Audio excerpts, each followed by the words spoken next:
Assalamualaikum warahmatullahi wabarakatuh. Perkenalkan, saya Nur Aziza Zeta Al-Hadar, NIM A221190004, Program Studi Pendidikan Biologi Universitas Tadulako. Baik, pada kesempatan kali ini kita akan membahas mengenai sistem saraf. Pengertian sistem saraf.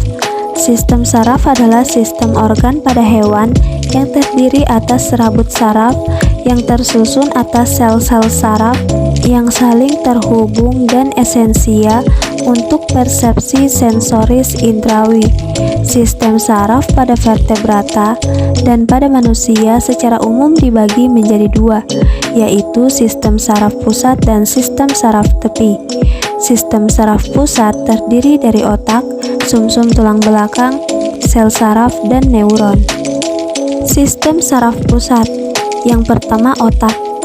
Otak mempunyai 5 bagian utama, yaitu otak besar, otak tengah, otak kecil, sumsum sambung, dan jembatan farol. Otak adalah mesin pengendali utama dari segala fungsi tubuh. Kedua, sumsum tulang belakang. Sama dengan otak, sumsum tulang belakang juga merupakan bagian dari susunan saraf pusat. Sumsum tulang belakang langsung terhubung ke otak melalui batang otak dan kemudian mengalir sepanjang ruas tulang belakang.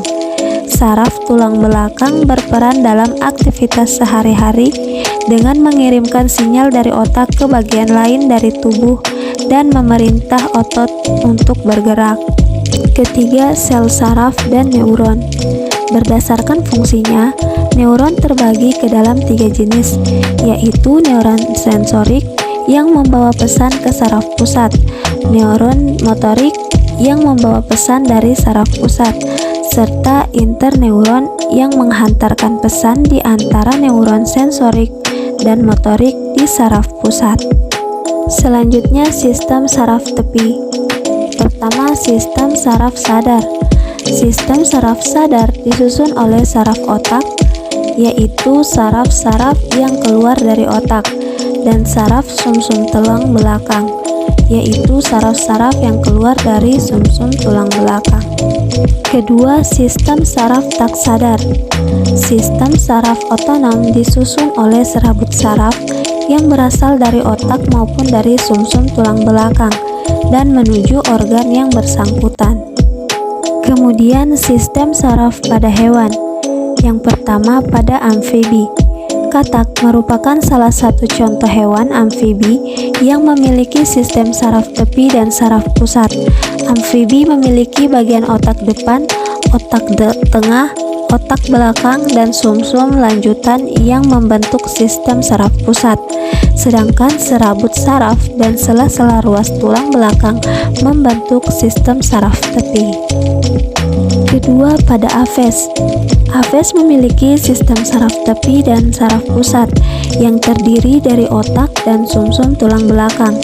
Sistem saraf tepi terdiri dari serabut-serabut saraf yang berasal dari otak dan berasal dari sela-sela ruas tulang belakang.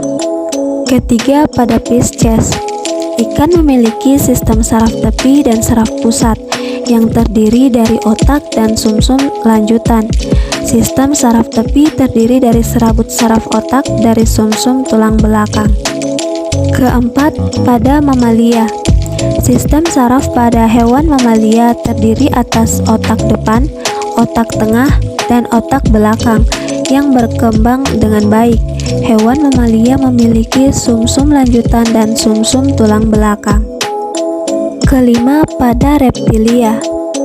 Reptilia memiliki sistem saraf tepi dan saraf pusat.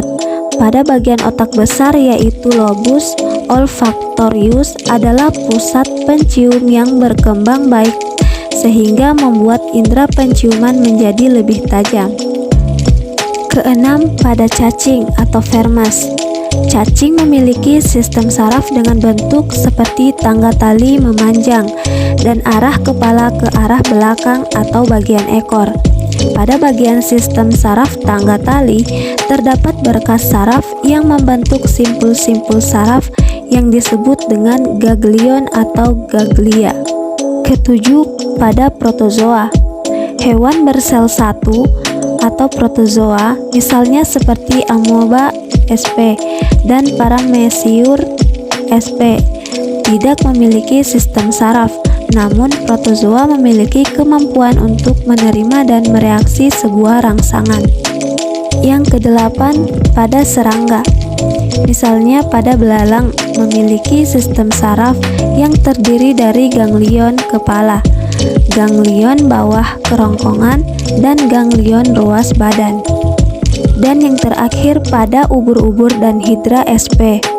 Ubur-ubur dan hidra sp belum memiliki sistem saraf dan sel-sel saraf ubur-ubur dan hidra sp menyebar ke seluruh tubuh secara merata dan berhubungan satu dengan lainnya dan membentuk suatu anyaman. Cukup sekian materi kali ini. Assalamualaikum warahmatullahi wabarakatuh.